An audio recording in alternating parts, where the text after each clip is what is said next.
Olá, nossa apresentação de trabalho é sobre o pressuposto de análise de variância. Aqui a gente vai abordar duas, que é a aditividade e a normalidade. Meu grupo é composto por Douglas, que sou eu, e Thaís Fernanda.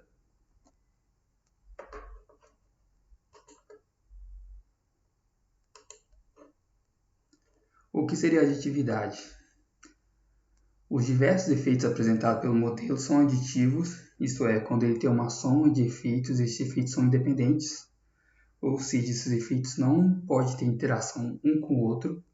E a aditividade possibilita que os dados observados sejam sempre combinações lineares dos efeitos investigados, ou seja, eles só podem se somar. E o que seriam esses modelos? Para cada tipo de delineamento, a gente tem um modelo. No caso, delineamento inteiramente casualizado, a gente tem esse modelo, que seria aquela média observada que a gente coleta no campo, mais a média geral, mais o efeito de tratamento, mais o erro não controlado. E o delineamento em blocos seria aquela média observada, né? Mais a média geral, mais o efeito de tratamento, mais o efeito do bloco, mais o erro experimental. E o quadrado latino, aqui em vez de a gente ter o bloco, é como se a gente tivesse dois vetores. E talvez a gente pode chamar ali que seria um efeito de linha e aqui um efeito de coluna. Então, o que seria a não aditividade? É quando os efeitos de dois ou mais fatores são ditos não aditivos, quando a associação de um ou mais desses fatores, em vez de se somarem, esses efeitos se multiplicam. Como a gente pode ver aqui no exemplo anterior, a gente pode ter um efeito interativo ou sinérgico entre tratamento e bloco, por exemplo, aqui. E é comumente chamar que ocorre nas chamadas interações entre dois ou mais fatores de variação. E qual seria a causa da não aditividade? A gente pode estar usando um modelo estatístico inadequado, pode ocorrer algum erro na instalação do experimento ou até erros na tabulação dos dados. E quais são as consequências? A perda de precisão, porque o erro experimental é acrescido do componente de aditividade. Se a gente usar aquele mesmo modelo e a gente tiver uma interação, por exemplo, entre bloco e tratamento, aquilo vai ser acrescido ao erro. E um erro é um componente importante para, no final, se calcular o F calculado, que a gente vai comparar com o F tabelado. Então, esse experimento pode perder a precisão. A gente tem heterogeneidade de variância, a gente vai perder a homogeneidade dos dados e maior probabilidade do erro do tipo 2, que a gente vai tender a falar que é igual àquilo que na verdade seria diferente. Ou pelo menos existe uma diferença. E como a gente verifica isso? Se existe ou não aditividade. Aqui a gente, no caso, aquele modelo de blocos casualizados, aqui a gente vai ter o mesmo modelo, mas acrescentando mais um componente, que seria essa sinergia do efeito entre bloco e tratamento. E aqui a gente tem os pressupostos que serão verificados. Aqui, se a gente aceita H0, o D vai ser igual a zero, então os dados são aditivos, não existe essa interação. Se a gente rejeita H0, então existe uma interação. Esse D vai ser diferente de zero e os dados não são aditivos. No caso aqui, se esse D for maior que zero, né, a gente vai ter o efeito que vai somar ao erro, e se for menor que zero, vai subtrair ao erro.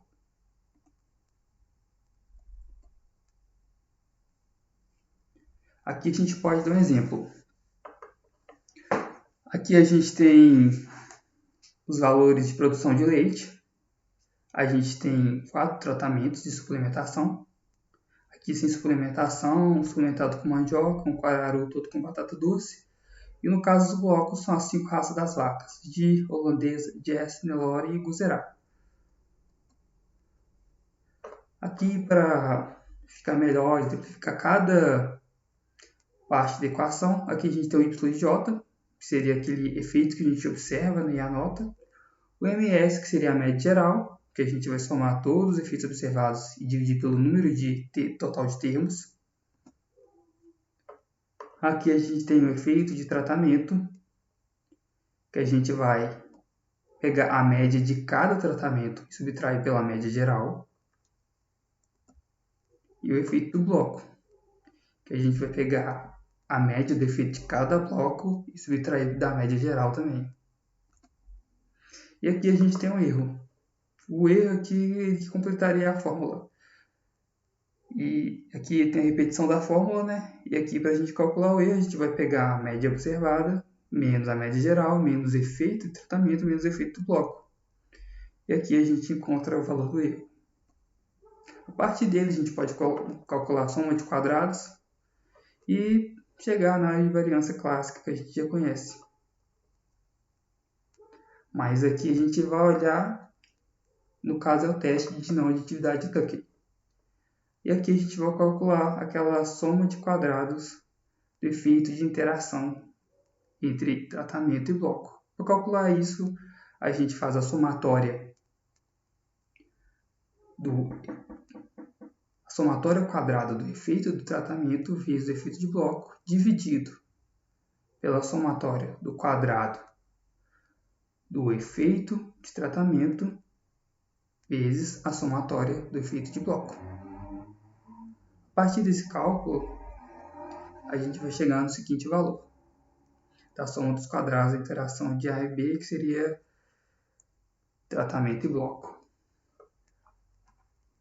Com a soma de quadrados de A e B, a gente pode chegar no novo erro. A gente vai pegar a soma de quadrados do resíduo que a gente tinha achado antes e subtrair. E aqui a gente vai ter a nova soma de quadrados do erro. A partir dessa soma de quadrados, a gente pode fazer o F calculado. No caso da soma de quadrados de A e B, o grau de liberdade é 1. E a soma de quadrados do erro a gente pode calcular a partir da multiplicação, né, do grau de liberdade total menos o grau de liberdade tratamento e o grau de liberdade do bloco. E aqui a gente pode comparar o F tabelado com o F calculado. No caso aqui é um tratamento a 5%, e como o F calculado é menor que o F tabelado, a gente aceita H0. Então, logo, os efeitos são aditivos. Para dar um segundo exemplo, aqui a gente tem 3 tratamentos com armadilhas de insetos. Esse aqui é o número de insetos coletados em cada tratamento e bloco.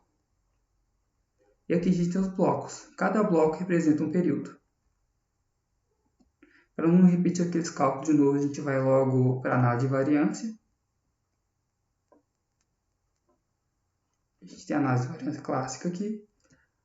E aqui, feito pelo software estatístico SAS 2003, aqui gerou uma covariável de não aditividade.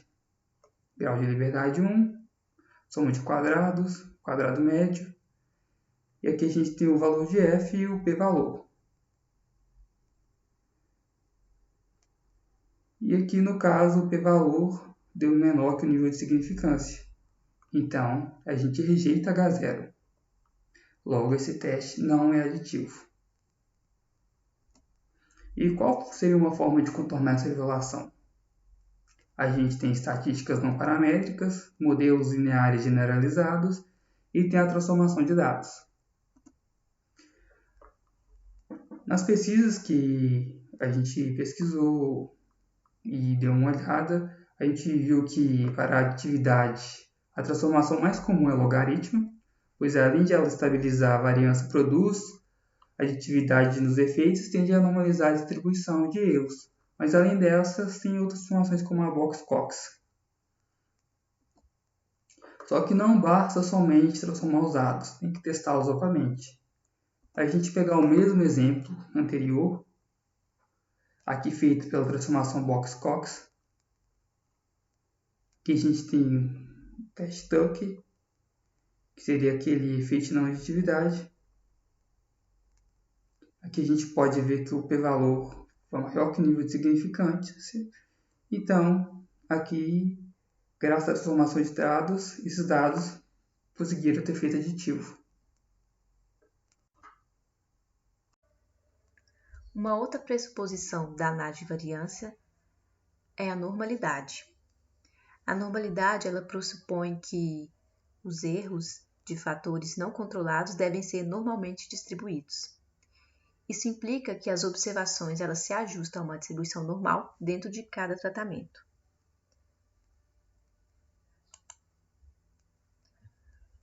Quando colocamos os dados de resíduos no histograma, o ideal seria essa apresentação aqui, em que há uma curva em forma de sino, que é a mesma encontrada aqui nessa curva de coloração azul, que é uma distribuição mesocúrtica.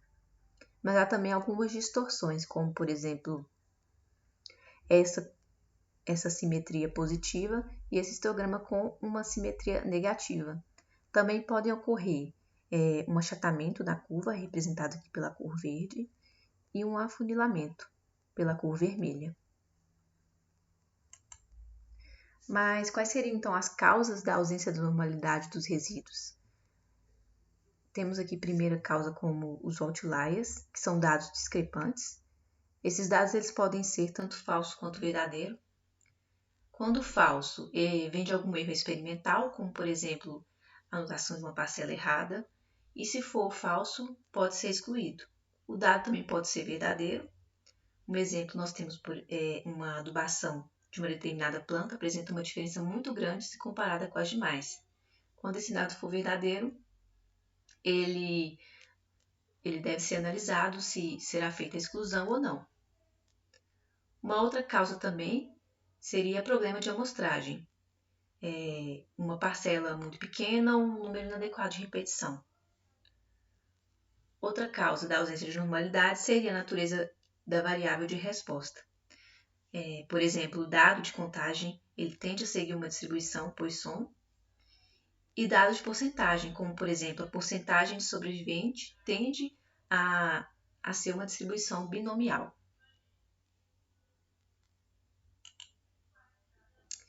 E as consequências da ausência de normalidade dos resíduos? O teste F e alguns outros testes de comparação múltipla, eles são robustos e há pequenos desvios de normalidade. Ou seja, pequenos desvios são aceitos sem problema.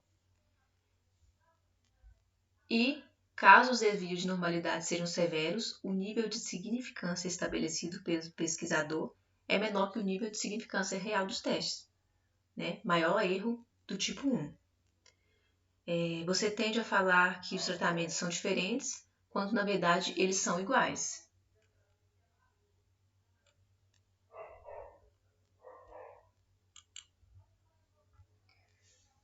Aqui nós temos alguns métodos para o estudo da normalidade. Primeiro aqui são gráficos, histograma ou QQ-plot. Temos também teste, Komorov-Smirnov, Shapiro-Wilk, teste Lilly-Foss, aderência do Q-quadrado, curtose, assimetria e diversos outros testes. Vamos demonstrar agora um exemplo do teste Shapiro-Wilk. Aqui nós temos um conjunto de dados já ordenados do menor para o maior, com o peso de 11 homens adultos, onde vamos verificar se esses dados eles provêm de uma população com distribuição normal. As hipóteses testadas são H0, os dados são normalmente distribuídos, e H1, os dados não são normalmente distribuídos. Como a amostra já está ordenada, basta calcular o S². Então, o S² é igual à somatória do quadrado das amostras menos o quadrado da somatória das amostras dividido pelo número de indivíduos. Aqui já temos o resultado.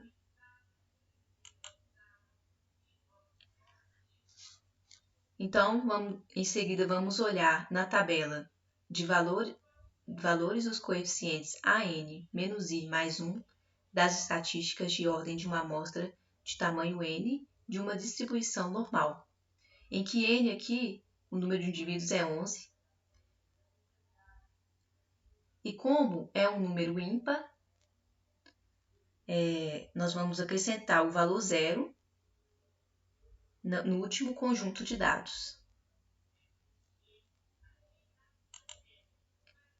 Em seguida, para calcular B, então vou pegar os valores que eu encontrei na tabela anterior, os valores de A, encontrado na tabela anterior, na mesma ordem disposta. Então, vai ser o valor de A vezes a subtração do maior valor menos o menor valor observado.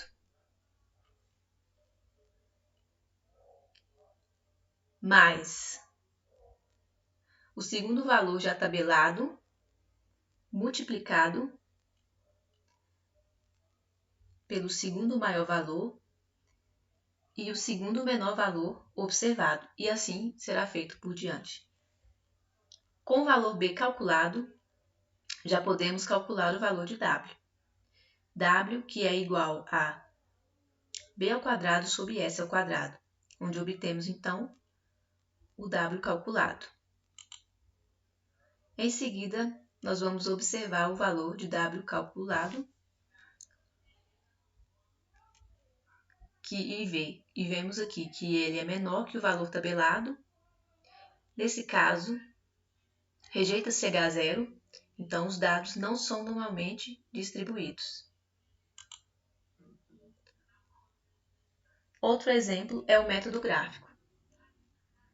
Aqui no primeiro, um histograma, ele tende a ser normal, porque ele também apresenta aqui um formato de sino.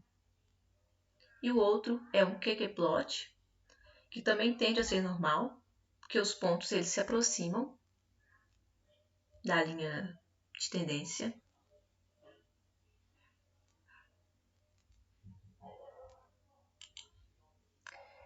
Então, quais seriam, as formas de contornar a violação? Uma delas seria a transformação de dados. No caso, quando os dados de percentagem geralmente eles seguem uma distribuição binominal e não apresentam uma distribuição normal. Como, por exemplo, testes de germinação, testes de indivíduos sobreviventes. No caso, há exceções como porcentagem de umidade e de matéria seca. Os outros são os dados de contagem, que seguem uma distribuição Poisson, em que a média e a variância são iguais. Como exemplos, temos a contagem de bactérias e a contagem de insetos. Transformação também é usada em medidas com valores inteiros que apresentam uma amplitude muito grande.